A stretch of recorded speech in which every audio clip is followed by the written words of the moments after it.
இந்தியாவிலிருந்து பயணிகளை ஏற்றிக்கொண்டு நேபாளம் சென்ற ஒரு பேருந்து அங்குள்ள மார்சியாங்டி என்ற ஆற்றில் கவிழ்ந்து ஏற்பட்ட விபத்தில் 14 பேர் உயிரிழந்திருப்பதாக முக்கிய செய்தி ஒன்று வெளியாகியிருக்கிறது. இது தொடர்பான கூடுதல் விவரங்களை வழங்குவதற்காக இணைகிறார் எமது செய்தியாளர் ராஜா.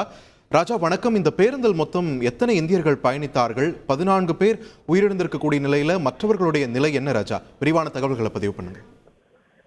வணக்கம். நேபாளில் சங்கான் மாவட்டத்தில் இன்று காலை 11:30 மணி அளவில் மர்சியாகாண்டி ஆற்றில் ஒரு பேருந்து கவிழ்ந்து விபத்திலாயிருக்கிறது. இந்த பேருந்து உத்தரப்பிரதேச மாநிலத்தை சேர்ந்தது என நேபாள அதிகாரிகள் உறுதிப்படுத்தியிருக்கிறார்கள். அந்த பேருந்தில் உள்ள நம்பர் போர்டை வைத்து அவர்கள் உறுதி செய்திருக்கிறார்கள். மொத்தம் 40 பேர் இதில் பயணித்ததாக கூறப்படுகிறது.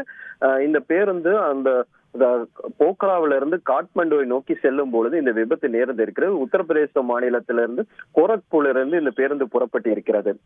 அங்கு மோசமான வானிலை காரணமாக பேருந்து ஓட்டுநர் கட்டுப்பாட்டை இழந்து பள்ளத்தாக்கில் விழுந்து பேருந்து உருண்டெடுந்து ஆற்றில் கவிழ்ந்து விபத்துக்குள்ளாகி இருக்கிறது. பேருந்து மேற்கூரை பிரிந்தெடுத்து வரும் காட்சிகள் தான் வெளியாகி இருக்கிறது. சில மக்கள் அந்த பள்ளத்தாக்கில் அமர்ந்திருப்பதும் சிலர் உயிரிழந்து கிடப்பதுமான காட்சிகள் வெளியாகி இருந்தது. இதில் முதற்கட்டமாக 14 பேர் உயிரிழந்தது உறுதி செய்யப்பட்டு இருக்கிறது. மேலும் 16 பேர் காயங்களுடன் மீட்கப்பட்டிருக்கிறார்கள். அவர்கள் அருகில் உள்ள மருத்துவமனையில் சேர்க்கப்பட்டிருக்கிறார்கள். இன்னும் 10 பேரின் நிலைமை என்ன என்று தெரியவில்லை. அவர்கள் காணவில்லை. ஒருவேளை ஆற்றில் அடித்து செல்லப்பட்டார்களா என்பது குறித்து அதிகாரிகள் அங்கே அந்த மீட்பு பணியை மேற்கொண்டு வருகிறார்கள். இறந்து கடந்தவர்களின் அடையாளம் காணும் பணியானது நடைபெற்று வருவதாகவும் இவர்கள் 40 பேரும் இந்தியர்களா என்பது குறித்து எல்லாம் இன்னும் விவரங்கள் தெரியவில்லை. உத்தரப்பிரதேச அரசுடன் தொடர்பு கொண்டு இந்த பயணிகள் குறித்த விவரங்கள் சேகரிக்கப்பட்டு வருகிறது.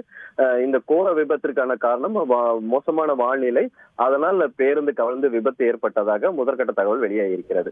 நன்றி ராஜா, உங்களோட விரிவான தகவல்களுக்கு.